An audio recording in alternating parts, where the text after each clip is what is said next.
And now, it's time to sit back and enjoy the Two True Freaks Internet Radio Broadcast.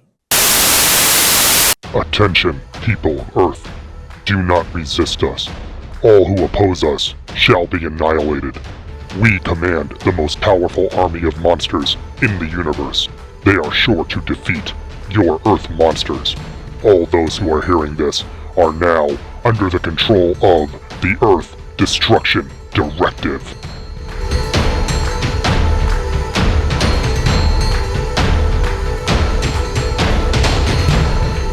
Hello everyone and welcome to Earth Destruction Directive. I am your host as always, Mr. Luke Giaconetti. Would like to thank everyone for downloading and listening to the show today. Our previous episode, we took a look at the Chinese giant monster film Snow Monster. We're going to change tact a little bit here. We are jumping back off of the moving image, back to the static image, if you will. We're taking a look at the Marvel Comics miniseries Mystery of Ultra 7, the third Ultra miniseries as published by Marvel Comics. Very excited to cover this, but before we get to that, we do have some news, so let's jump right into it. The second trailer for Godzilla x Kong: The New Empire has dropped as we build up to the release of the next installment in the MonsterVerse series. Now, this trailer is much more in-depth, builds on the scenes from the first one, including that additional tribe of giant apes and a new monstrous threat for the titular monsters, who's mostly in shadow. I'm trying to avoid spoilers for this. I kind of know what he looks like. I'm not going to get into it because I, you know me, folks. I try to go in with as little information as possible. There evidently are spoilers and leaks all over the internet. Like I just said, I'm avoiding all that. I like to go in fresh. You may do as you please, right? That's the right that we have as, monster fans, right? So anyway, all that having been said, GXK set to be released March 29th here in the United States. If you're outside the US, you're going to have to check your local listings for that one, but very excited to get another MonsterVerse film. Very excited to go back to the theater for this one, trying to figure out exactly how I'm going to do that.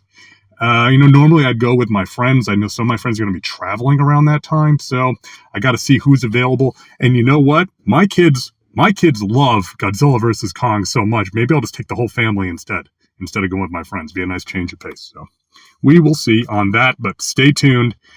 We are in the short time run up now to Godzilla x Kong. In other movie news, Shout Factory has released their limited edition Classic Tokusatsu Collection, which is a 4 Blu-ray set featuring new English language subtitle translations for the films Prince of Space, Invasion of the Neptune Men, Watari the Ninja Boy, Golden Ninja, Dragon Showdown, and Ninja Scope. Now, these range from 1959 to 1969, and I've only ever seen 2 of these, and that's Prince of Space and Invasion of the Neptune Men. And as one might expect, that was on Mystery Science Theater 3000.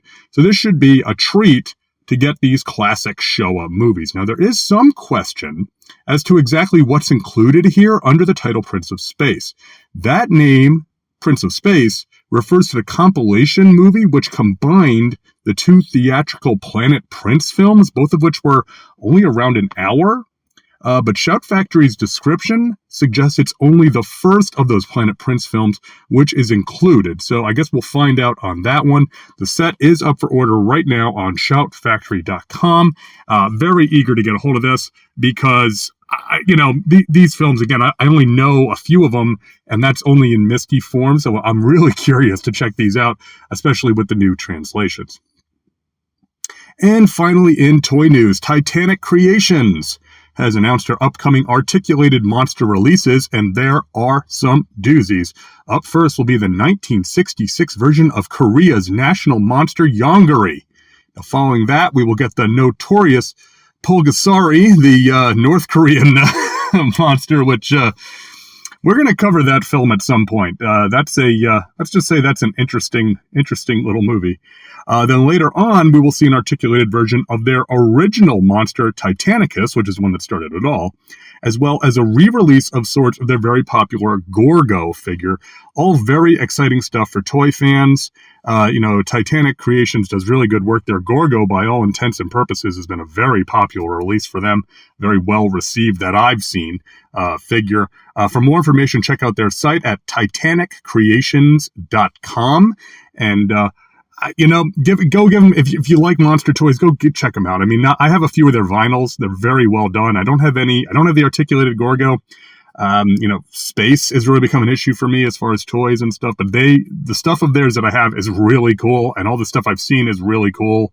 I'm going to be tempted by Yongari. I'm not gonna bury the lead on that one. Yongari is going to be because I don't have another Yongari. Where are you going to get a Yongari toy, right? So anyway, so go check that out at titaniccreations.com.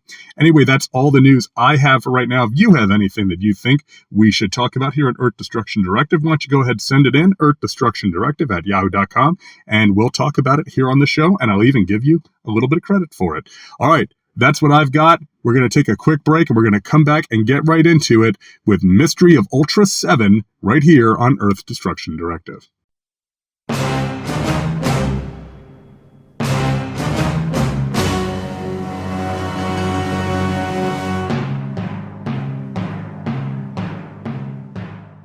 My name is Grundy, born on a Monday.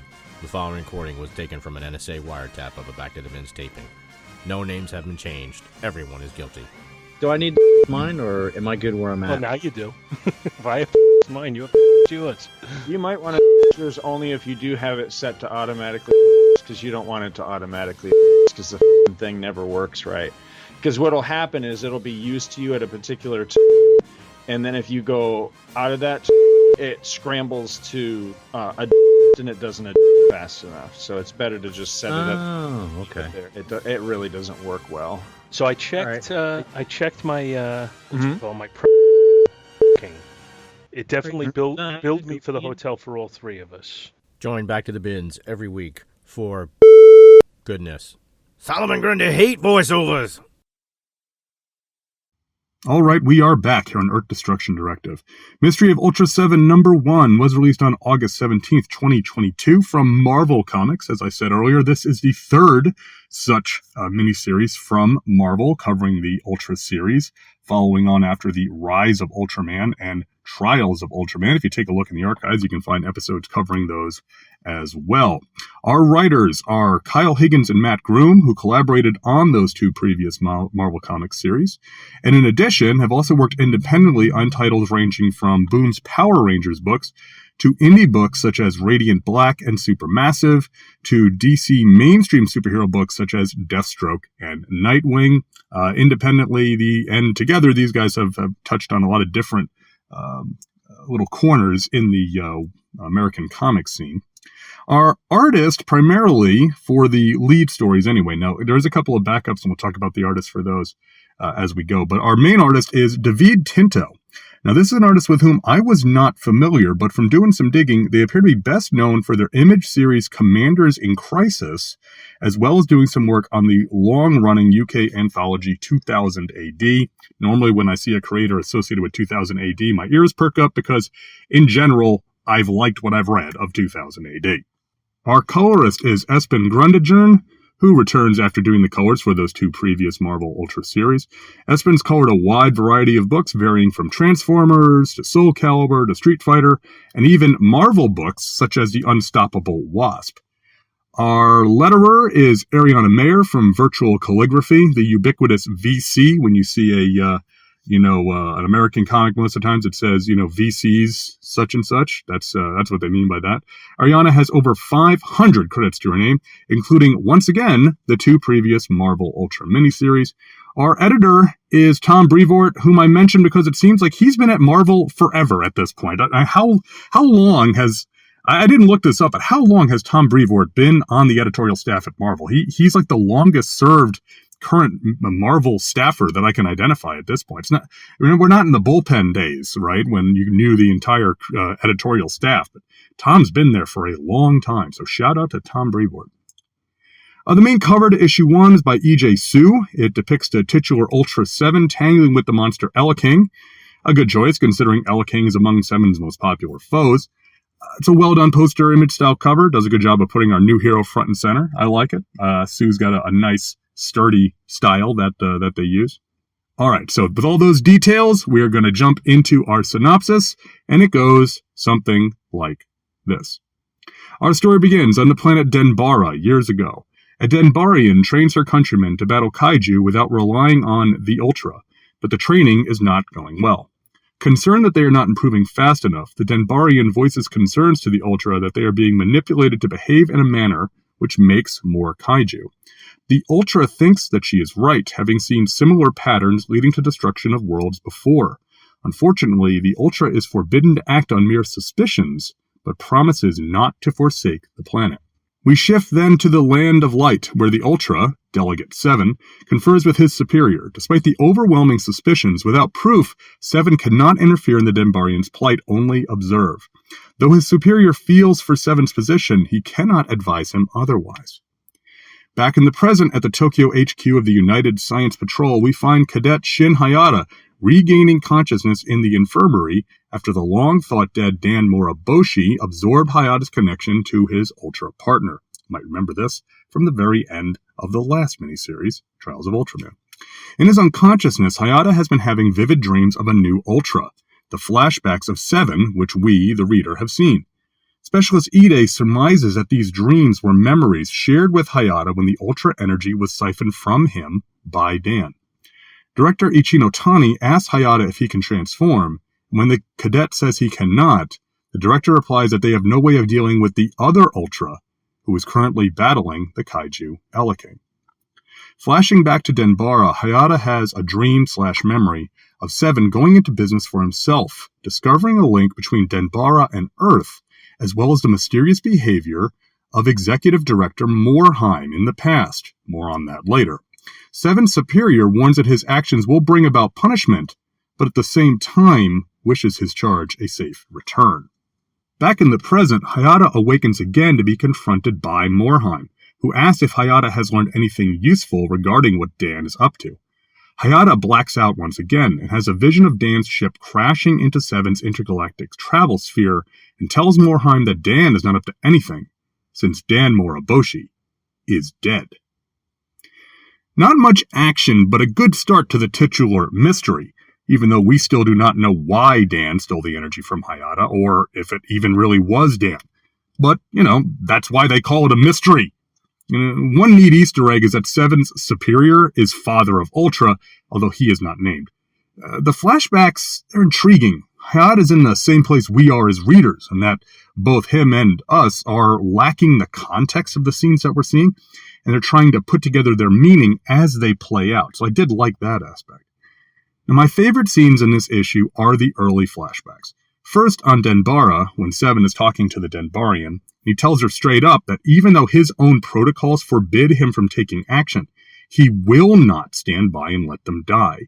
It's a small scene, but one that very succinctly portrays the love which the Ultras possess for the other races in the universe. This flashback also illustrates the idea that these races cannot be dependent on the Ultra to solve their problems. I like seeing this here, as we just talked about this same theme in episode 124, when we watched Ultraman episode 37, The Little Hero. Great to see these themes get picked up by Higgins and Groom here. The other sequence I really enjoyed was 7 and Father of Ultra in the Land of Light. Again, Higgins and Groom touch strongly on the theme of love for your fellow life forms, but that this love must be tempered with prudence lest they become as gods. Father tells 7, we cannot let our love for them become a justification for controlling their destiny. Insightful stuff for a property best known for giants battling monsters. The art here is a little more cartoony than I remember the previous minis being, but it's not out of place, nor is it hard to follow. All the characters look true to model, and the new ones, in this case 7, Father of Ultra, even the Denbarians and King, are easily identified and rendered well.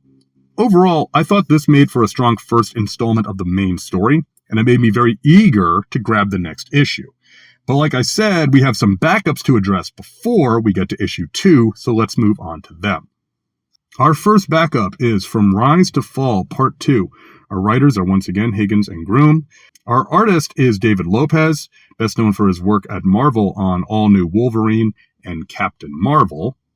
And our colorist is KJ Diaz, who I know from Marvel's 2023 Wasp miniseries, which I rather enjoyed. Now, you might be wondering about the title. This is the second part of the previous Ultra Q backup, which was in the last series, hence the Part 2.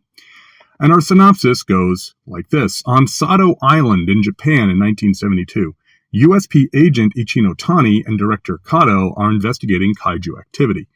After dispatching a human-sized monster, the pair come across the gigantic being known as Bolton. Bolton warps reality and creates another kaiju to attack the USP team. When the K-ray proves ineffective against Bolton, Kato leaps into close range with a laser blade. Returning wounded, Kato tells Ichino Tani that Bolton needs to be led off-planet and that it kills Ultraman. As Kato collapses, Ichino Tani wonders, what's an Ultraman? In the hospital, the recuperating Kato is visited by Executive Director Morheim. Morheim tells Kato that USP followed her advice, blasting all kaiju samples into orbit to lure Bolton away. Morheim then asks Kato what she knows about the Ultras. Kato responds that she knows enough to know why Morheim fears them, since she has been to the future. Morheim responds violently, grabbing Kato by the throat and demanding to know if the Ultras succeed. Kato says that Morheim will die burning and screaming, and that her masters did not spare her a second thought. Morheim strangles Kato to death before exiting the hospital room to tell awaiting Ichino Tani that Director Kato succumbed to her injuries. A short little backup here, only a few pages, picking up the thread of that previous Ultra Q backup story. Now, the teases with Bolton are intriguing, but I do wonder if they will lead anywhere, and we'll talk about that later. Morheim strangling Kato to death was a turn I did not entirely see coming. Very violent for, again, human violence is uncommon in this series. Mostly it's just been monster violence, right? Lopez's artwork on Morheim's face as she does the deed is the best image in this strip by far. She looks like a psychopath. All things considered, the backup is fine. I can't really dislike any story with Bolton. That's just me. So, hey, glad it's here and glad they're still fleshing out the history. Our other two backups are installments in the Kaiju Steps strip. Our writers are Higgins and Groom. The artist is Guri Hiru, who did the Kaiju Steps strips in the other two issue number ones of these Marvel Ultra miniseries. Now, we get two strips this issue, as I said. In the first strip, Pigmon tells us that civilians should not try to fight Kaiju.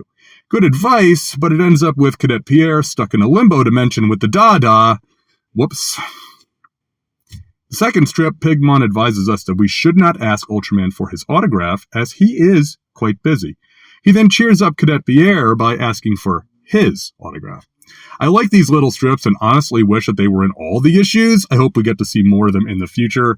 I love taking the Kaiju Step version of Pigmon and repurposing him. Instead of making him like the other Kaiju Step characters are all preschool aimed, this is taking it and doing it in a cartoony PSA sort of way. So I really do like the Kaiju Step strips, and I'm glad that we get them more here.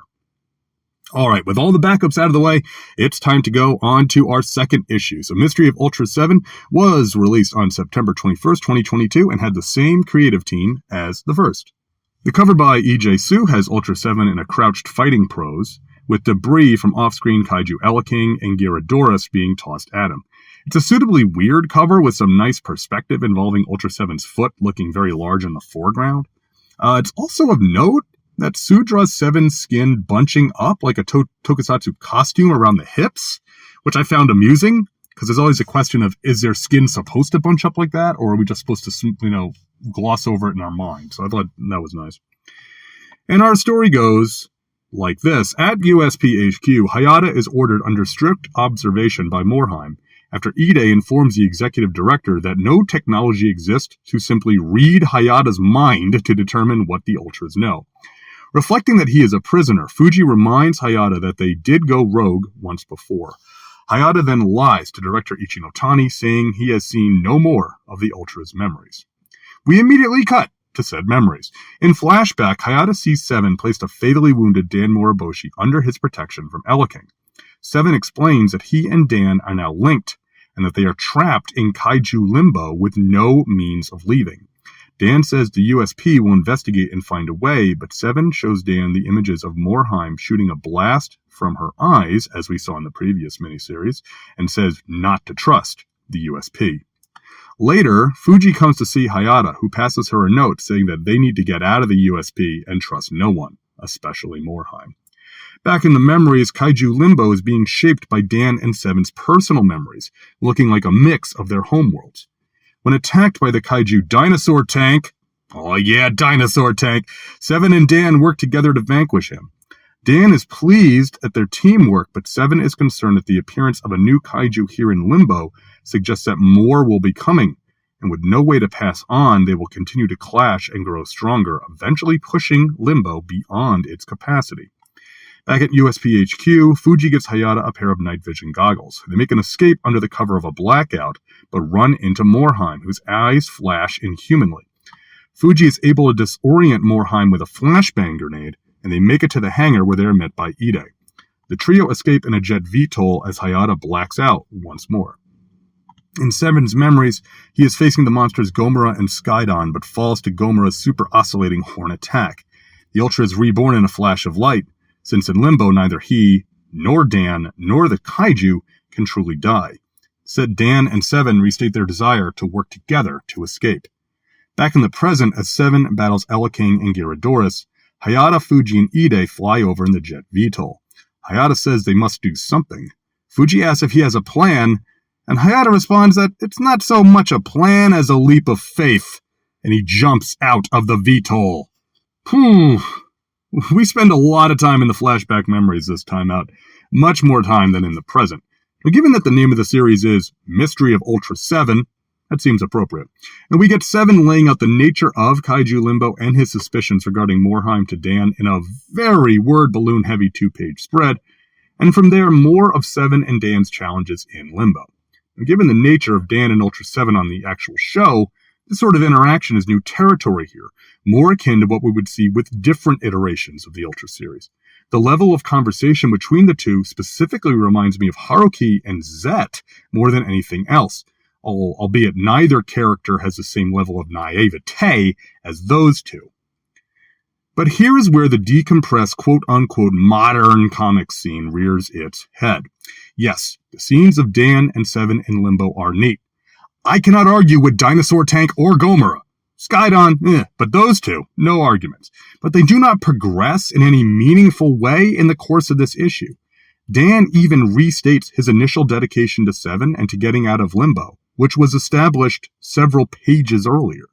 So while we do get some movement on what is ostensibly the A plot, which is to say Hayata and Fuji going rogue from the USP again, the secondary plot mostly just marks time. The arc continues to be very strong here, especially in the action sequences. The battle with Gomorrah and Skydon has very strong visual storytelling from Tinto, as the monsters tag team our hero and ultimately defeat him. Tinto's cartoony style does pop up here as well, notably in the USP scenes and especially in his depiction of Fuji, who is very hippie in several of the shots here. His facial expression work is also strong. I know some people really don't like cartoony facial expressions in their Western comics. I, for one, usually appreciate them, so that doesn't bother me, but your mileage, of course, could vary on that. Now, overall, issue 2 continues the developments from the first issue, has some good action sequences, but the level of padding makes it feel more like half an issue than a full one. Still, the cliffhanger alone has me wanting to read the next chapter, so let's jump right to it. Mystery of Ultra 7 number 3 was released on October 26, 2022, and once again has the same creative team. The cover by E.J. Su shows Ultraman and Ultra 7 facing off, with Ultraman turning away from the reader while 7 charges at us, with billowing clouds roiling in the sky above them. I like this cover as it evokes to me like contemporary 1960s Japanese pop art, like you would see in a magazine or toy advertisement. I could see this as part of like a package for an Ultraman and Ultra 7 figure set or something.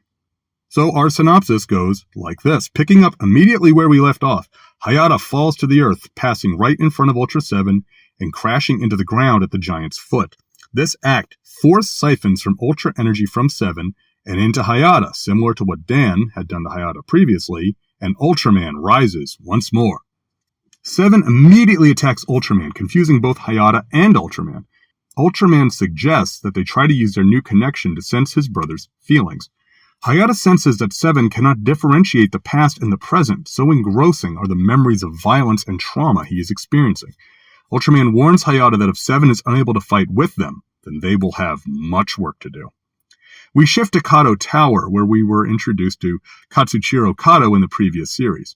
Kato is on the phone with the mayor of Tokyo, who claims that the classified, quote, provisions in place for the city cannot apply to Chiba Prefecture, where the battle is taking place. Kato criticizes the USP for their policy of relying on the Ultras, asking, how does that look to be working out right now? The battle is still raging, with the connection between Ultraman and Ultra 7 seemingly allowing Ultraman and Hayata to stay transformed beyond their typical 3-minute limit. 7 defeats both Gyaradoris and Eleking, while Fuji and Ide are forced to flee when additional USP jet VTOLs arrive and order them to stand down. Ultra 7 attacks Ultraman again, and Hayata and Ultraman argue. Ultraman does not want to fight his brother, but Hayata says if they do nothing, people will be killed. Ultraman admits that Hayata is right, and to protect the people of Earth, he must stop Ultra 7. Back at Kato Tower, Kato leaves his office to find his adoptive children at the ready. Given the grave situation, Kato says this is the moment for which they have trained. The order is given. Launch! Monster Attack Team! This issue is primarily the battle mixed with some dialogue between Hayata and Ultraman. To this point, we get not one, but two two-page spreads. The first comes early on as Ultraman appears, and then the second is at the end of the story as Ultraman strikes Ultra 7. Both of these two-page spreads are extremely nicely rendered, and both are suitably epic scenes worthy of such a depiction. But they also speak to the story at this point, as these eat up 4 pages of 20 story pages in the issue, 20%. Again, we are in the decompressed portion of the series, and I feel like part of this issue could have been collapsed with the previous and moved this 5 issues down to 4. That's just my take, however. I could be wrong. Anyway, the details about Seven and Dan being extremely negatively impacted by the recurring trauma they faced while in Kaiju Limbo, it's believable and appropriate for a series published in 2022 into 2023. It's not too much of a stretch to think that if you have been fighting and dying over and over and over for what is an indeterminate amount of time, that would not do nice things to your psyche. The payoff on the Monster Attack Team being introduced in the previous series finally comes, with Kato ordering his team to launch. Now, we will have to wait until next time to see what exactly that entails, however. The art is the star this time out, with many great shots of our heroes battling against various Ultra Kaiju as well as each other. Some standout scenes include Ultraman lunging to catch the passengers of an aircraft taken up by Eleking, while in the background Ultra 7 presses Gyaradoris above his head like a gorilla press slam. Another shows Seven pinning Ultraman to the edge of a harbor with a right-arm choke, while he reaches back with his left to slug his brother in the face. Tinto earns his keep this time out. Now, like I said, the action's picking up, so let's roll right into the next issue. Mystery of Ultra 7 number 4 was released on November 16th, 2022, and again, same creative team as the previous issues. Cover by E.J. Su depicts Ultraman and Ultra 7 looking at the mostly off-screen Jack, who we can only see his right arm, with the copy Who or What is Jack. I'm a sucker for the Who or What is copy on the cover of a comic book. And similar to the last issue, the artistic style reminds me of a Showa-style artwork. So it's not as suitable as a poster of the previous issue, but very well done, and I do like this cover. And our story goes like this. At Kato Tower, the MAT launches the MAT vehicle, piloted by all 4 members of the team. Back in Chiba, Ultraman is trying to stop Ultra 7 without hurting him, but in their tussle, they damage a dam. Just then, the MAT arrives on the scene. Rather than attack, Kato orders the MAT to secure the dam. The MAT vehicle separates into 4 units, which secure the dam as well as rescuing a damaged jetliner while the Ultras continue their battle. Seven begins to tire from his endless fighting, and Kato orders his team to stop the threat of the 2 Ultras. The MAT vehicles reunite, but in a different configuration, the MAT Mecha Jack. Ultraman tries to keep the 2 separated, but ends up punched by Jack and shoulder thrown by Seven for his troubles. Jack spools up an energy attack for Seven, but Ultraman intercepts it, using the last of his energy and reverting to Hayata. Jack engages Seven directly, knocking him prone and preparing to deliver the final blow. Back at Kato Tower, Kato is contacted by Morheim, who taunts Kato's playing at Heroes as pathetic. Kato asks Morheim if Seven is her new alien, to which she responds that of course he is. Further, Morheim tells Kato that she is pleased that she will be responsible for killing his children, as well as his mother. Shocked, Kato is stunned that Morheim admits to the killing, to which she flippantly asks who would believe him if he told anyone. Enraged, Kato gives the order to the MAT, kill the alien. Building directly from the last time, this issue is even more of an action and battle intense, as nearly all the page counts taken up either with MAT doing their Thunderbird/Go-Go 5 routine, or the battle between the three giants. The elephant in the room for me is changing Jack from an actual Ultra, as seen in the series Return of Ultraman, to a transforming mecha. Personally, I'm of two minds on this change. On the one hand, it does not make much sense for Kato to have an Ultra on his roster, not given the nature of the introductions of both Ultraman and Ultra 7 in the Marvel series.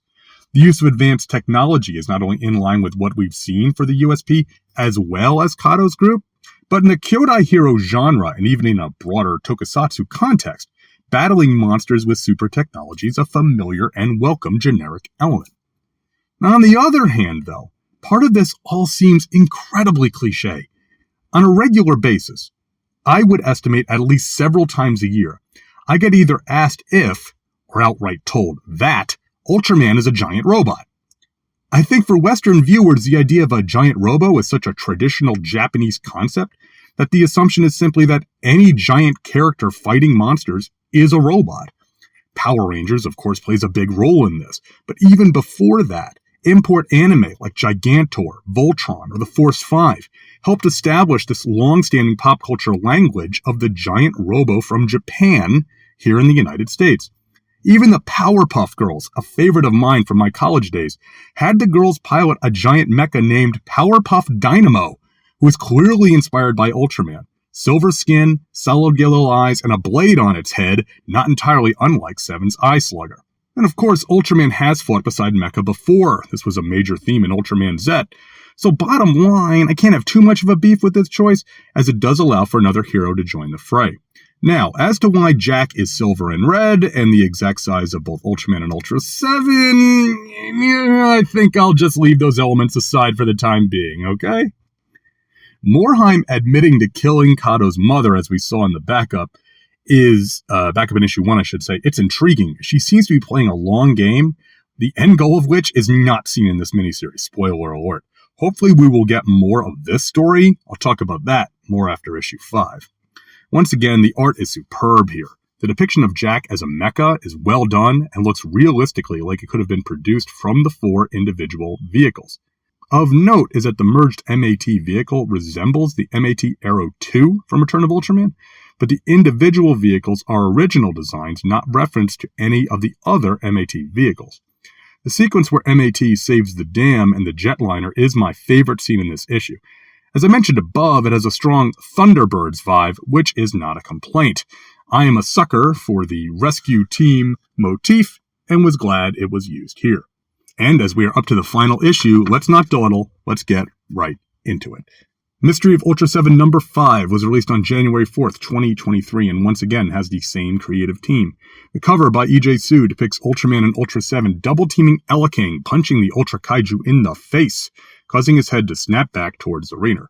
I like the layout of the cover, but the details in King's mouth look weird.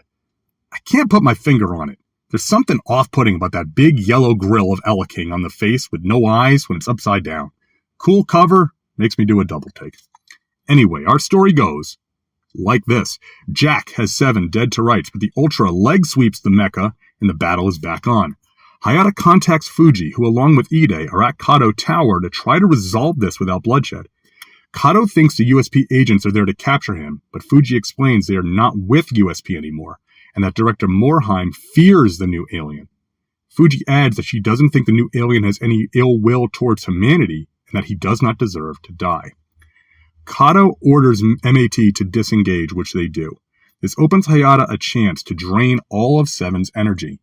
Doing so, he finds himself in 7's Ultra Zone, where 7 states that he must protect Dan at all costs.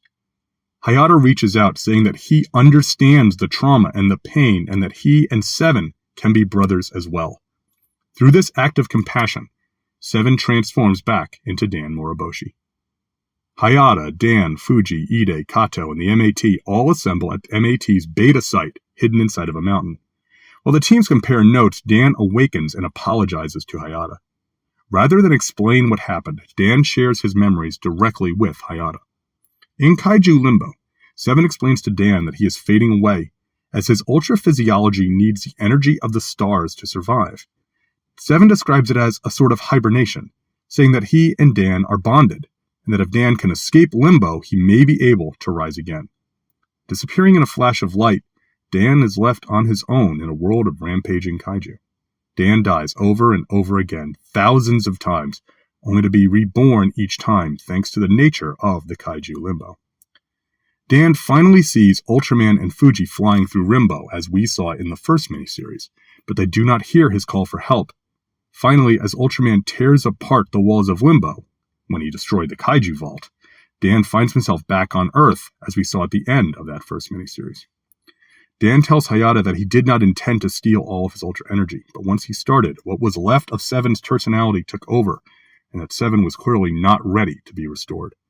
Dan beats himself up over his shame, but Hayata forgives him and introduces him to the rest of the assembled team. The USP rebels and MAT confer and agree that the USP, and specifically Morheim, is now their enemy. Kato discusses a strange energy to which Morheim has access, which he stole during his time at USP to power the MAT mecha. Hayata speculates that this is the same energy which allowed Professor Nikaido's artificial kaiju from the previous miniseries to operate. Dan adds that whatever angle Morheim is playing is tied to the kaiju cascades which have destroyed whole planets. He then adds that he will not be much help in the coming crisis, to which Hayata gives him a small amount of Ultra energy so that when Seven is ready, he can rejoin the fight. Hayata then says that whatever the USP is up to, they were not ready to face the combined forces of Ultraman, Ultra 7, and Jack, and that they will continue to protect this planet and any others from Morheim's conspiracy. The Ultra Guard is formed today. Back at the Land of Light, a familiar Ultra, one might say an ace, talks with Father of Ultra, showing him a report that the growing darkness on Earth is getting worse. Father says that this is a crucial turning point for the planet and perhaps the galaxy. Ace says, but we're unable to intervene, right? But Father Ultra merely says, The action quotient drops right off in this issue, as instead the resolution of the conflict is peaceful. Appropriate for a battle between Ultras, I would say. Thematically, the desire to defuse the situation without hurting anyone unless there is no other choice is one of the cornerstones of the Ultra franchise. We see it back in issue 3 when Ultraman says he will not fight his brother, and I like the symmetry here of seeing Hayata take the same path. The character moments shine in this issue. Dan's sorrow and shame, Seven's devotion to protect Dan even as he is seemingly at death's door, Hayata's loyalty and forgiveness, all of these ring true both for the characters as we know them here in the Marvel continuity, as well as in the larger sense of the Ultra series. And what Ultra fan would not like to see the various heroes, both human and Ultra, team up? A couple of other nice fan touches. At the MAT beta site, we hear Ide explain that you can just name and invent whatever you want. You don't have to justify it, which greatly amused me. That is so Ide. The other moment is when Dan is apologizing to Hayata. He says that his Ultra is named Delegate 7, to which Hayata assigns to himself, terrible name, I'm going with Ultra 7, which is about the best way I can think to bring that name in given the context. My main criticism of this issue is the same criticism I have of the series overall, so let me just roll right into it. This really is just a middle chapter, moving the pieces around and setting up what ostensibly will be the big fight at the end. We needed to introduce Ultra 7, reveal the mystery of how Dan survived. We had to pay off the teases of the MAT and Morheim being an alien, and really, we only get one of those fully here. So this miniseries struck me as less intriguing and less involved than the two previous series. The decompressed nature of the middle issues also does not help. It might be a common criticism from me, but this could have been done in 2 issues or perhaps even a giant-sized one-shot rather than a 5-issue mini. 4 at the most. There's just not enough story here to justify the page count. Now, please don't misunderstand. That is not to say that nothing happens in this series. Quite a lot happens. And there's a lot of space devoted to the characters and addressing the themes of trauma and abandonment, which form the crux of Dan's character arc. Given the greater understanding and awareness in our society about individual mental health, and the results of trauma. I did appreciate Higgins and Groom not being afraid to dig into what being in a situation like this would do to someone. But at the same time, when you have two issues which are mostly just combat, the final product ends up feeling a little padded. I like the reveal of the mystery. I like the setup for the future. I just wish this one did not lean so hard on that middle chapter vibe. Now, one area which I must give ample praise is the artwork. David Tinto put his own unique stamp on the characters whom we have seen for 10 issues prior to this, as well as characters like Ultraman, Ultra 7, and the Kaiju, to whom we have other visual reference. The cartoony style as human figures gives the work an energy and differentiates it from the earlier books at the same time. And when called upon to create something new, mainly I'm referring to the mecha version of Jack, he's successful. I'm not an art-first kind of guy when it comes to comics, but I gotta say, this is a good-looking series. Now, as always, we must look to the future. Towards the future? That would be the correct way to say it on Ultra Show. Anyway, will we see this continue? Now, the last issue of this series came out more than a year ago as I record this episode, and we've not heard anything about a new series. The physical copy of issue number 5 includes a house ad featuring Ultraman, Ultra 7, and Ultraman Taro, who has not featured in these series at all, looming behind a cityscape where we see the Marvel characters Iron Man, Captain Marvel, the Carol Danvers Captain Marvel, and Spider-Man battling the monster Bemular. Now, this was announced in August of 2023 as a Ultraman versus the Avengers or Ultraman Avengers crossover, but that date's come and gone without the book dropping. We've heard of other Ultra licensing products coming soon, including that new Netflix anime, but nothing from Marvel Comics. I sincerely hope that this crossover, as well as a conclusion to the ongoing story, if that was not part of the crossover, is still in the works, but unfortunately with comics these days, you never can tell. Overall, I did enjoy this series, but I must admit that I like the previous ones a little bit more. In the grand scheme of things, if we get the conclusion, this will go down as a transitional chapter that is filled with strong character moments, powerful battle scenes, and great artwork. But as it stands right now, it's a little frustrating because of the decompressed storytelling in the middle chapters. If you were expecting to see Ultra 7 kicking kaiju butt and taking names, this is not necessarily the series for you. But if you dug the last 2 Marvel Ultra minis, then by all means, check this one out. Now, if you would like to read Mystery of Ultra 7, you can get the collected edition on all the usual sources for physical and digital comics these days. Amazon and Comixology, kind of the 2 big ones. Now, if you have the Hoopla app, which I heartily recommend, I think everybody should have a library card, and if their library supports Hoopla or Libby or I think the other one's Canopy. I haven't tried Canopy, but get a local library card, see what digital service they provide. But on the Hoopla app, you can check out the miniseries there for free, as well as the other 2 Marvel series if you need to get caught up. All right, so now I throw it to you, the listener. What did you think? Did you read Mystery of Ultra 7? Did you like this one? Do you think the pacing was okay? Did you think the pacing was a little slow? How do you think it compares to the last 2? What do you think is going to happen in the future? Are you excited to see the conclusion, or are you like, yeah, no, just as good? So whatever your thoughts, I'd love to talk about them here on the show. Email me, earthdestructiondirective@yahoo.com. You can also, of course, reach us on Facebook or Twitter or YouTube. I love to hear from the listeners. I would love to hear what everyone thinks. All right, that's all I've got on Mystery of Ultra 7. I'm going to take a quick break. We're going to come back with a little bit of listener feedback and closing out the show here on Earth Destruction Directive. Kenny, I'm starting a podcast. Recruit me a co-host with attitude.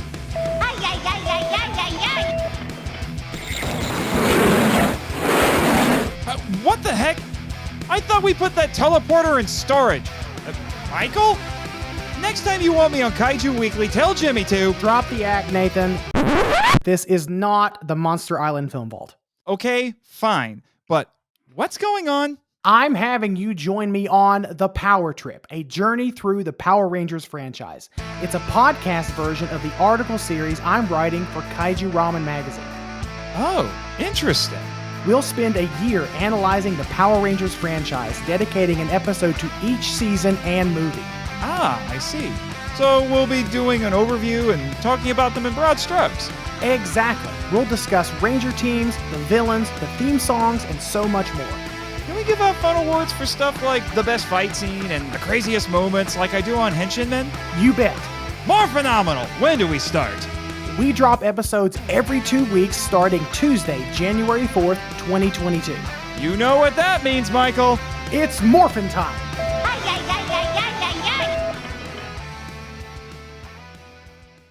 All right, we are back here on Earth Destruction Directive.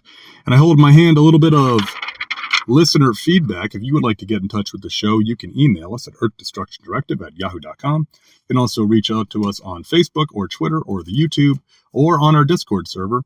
And we'd just love to hear from you. So let's get into our email, which comes from listener Robert Ludwig, the most sane man among us. Robert writes on the subject, EDD 123 Oblivion Time. Hi, Luke. Hi, Robert. I always enjoy your episodes. It gives me a chance to learn something about an area I know little about. As far as the IDW miniseries Godzilla Oblivion, I enjoyed your synopsis. I listened while out on an evening walk. It started bothering me how quickly all the backup plans were able to come together. Just happened to have the metal and could quickly make an army of Mechagodzillas, and then had to plan to get rid of the body of King Ghidorah, and make it Mecha King Ghidorah. I was so glad you addressed that. I did enjoy and could picture in my head the nuclear blast over the ocean with the Godzilla and King Ghidorah in silhouette.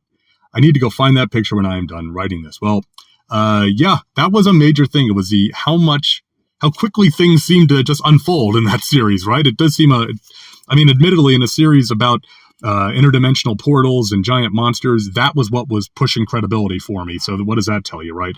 Robert, I'll see if I can scan that image from my physical issues of Godzilla Oblivion, and I'll put it up on social media so everybody can see it, about Godzilla and King Ghidorah with the silhouette on the nuclear blast, if you haven't had a chance to find it. Robert continues, maybe I missed something, but why couldn't they just open the portals again and send all the monsters back to the other Earth? While I appreciate that they were going to try and get as many people off their Earth, it makes more sense to me to have the nanites make portals around the monsters.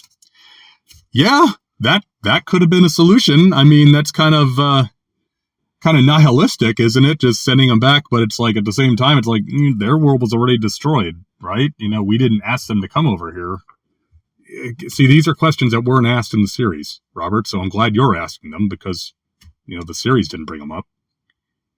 Robert continues, also, when sending all the people to the other Earth, wouldn't that cause issues? There was so many more people, food, clothing, shelter? Okay, I know I'm going too much into the weeds in a book about giant monsters, but I just had to ask. No, these are legitimate questions. That Earth was a wasteland. We saw it in the first issue. That Earth was destroyed by monsters for years and years. So how are you gonna, suddenly clothe and house and feed billions of people? This again, not answered, not even asked.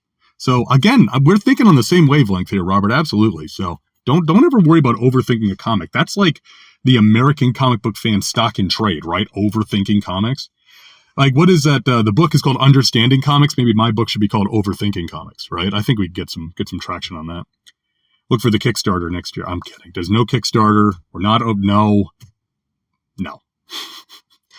Anyway, Robert closes out. Thank you again for the episodes. Keep them stopping. Robert Ludwig, Nevada, Iowa. Robert, thank you very much for writing in. Glad you appreciated the episode and glad you had similar questions about some of the logical problems with Godzilla Oblivion.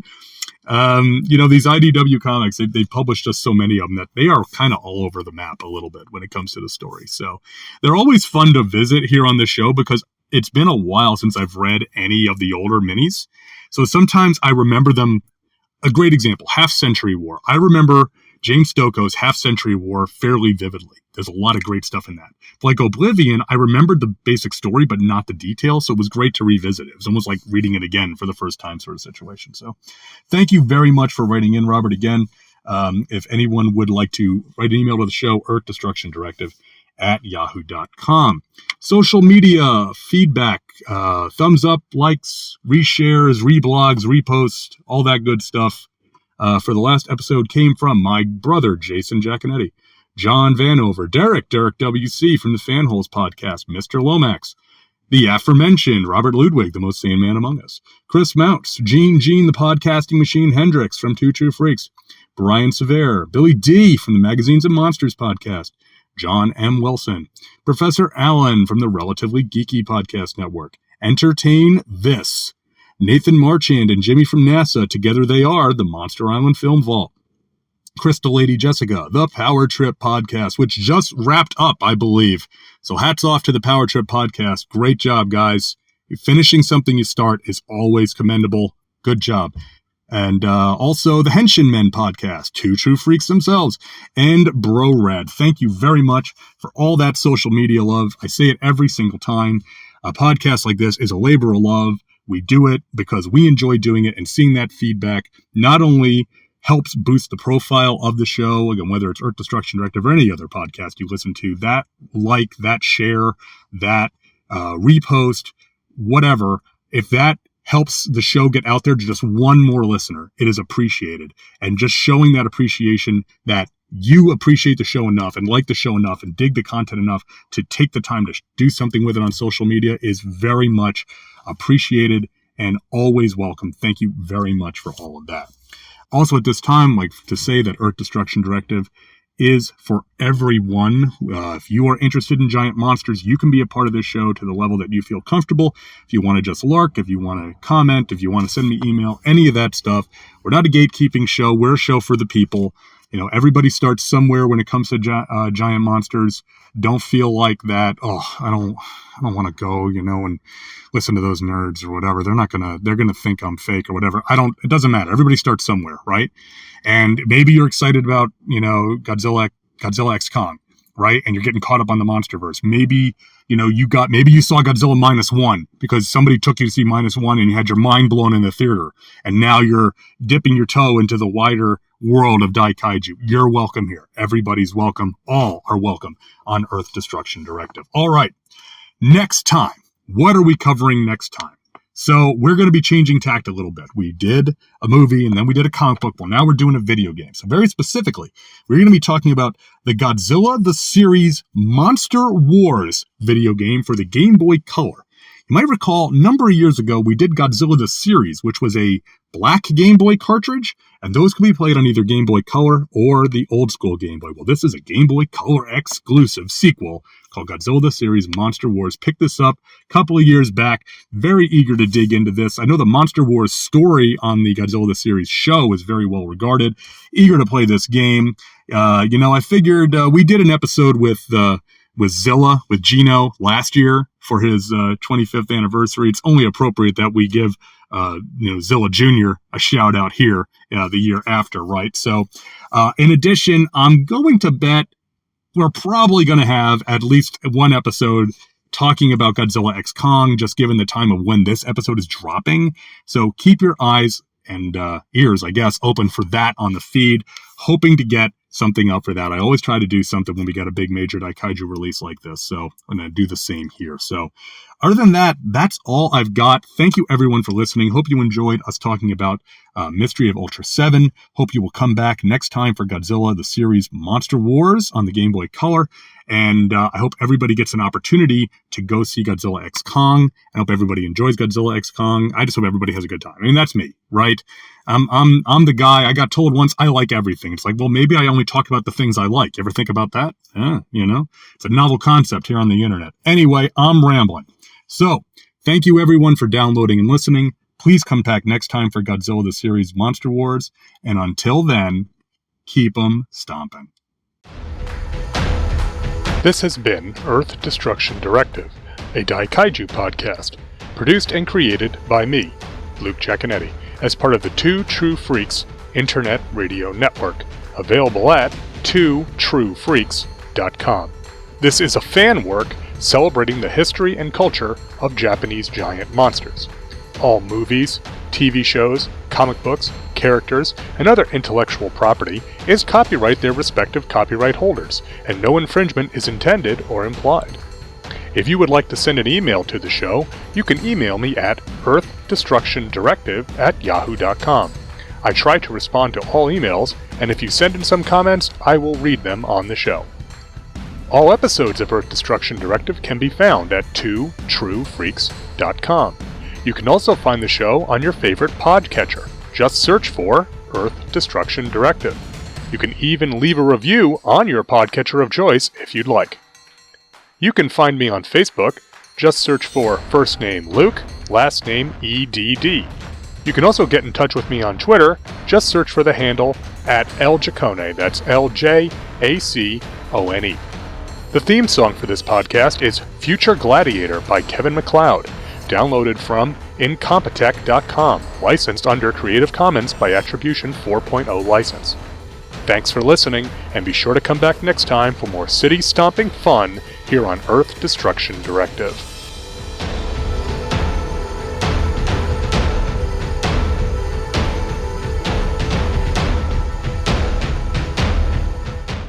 Tune in next time to hear the crusty old podcaster from Oklahoma say, There's a WTF moment if I ever saw one.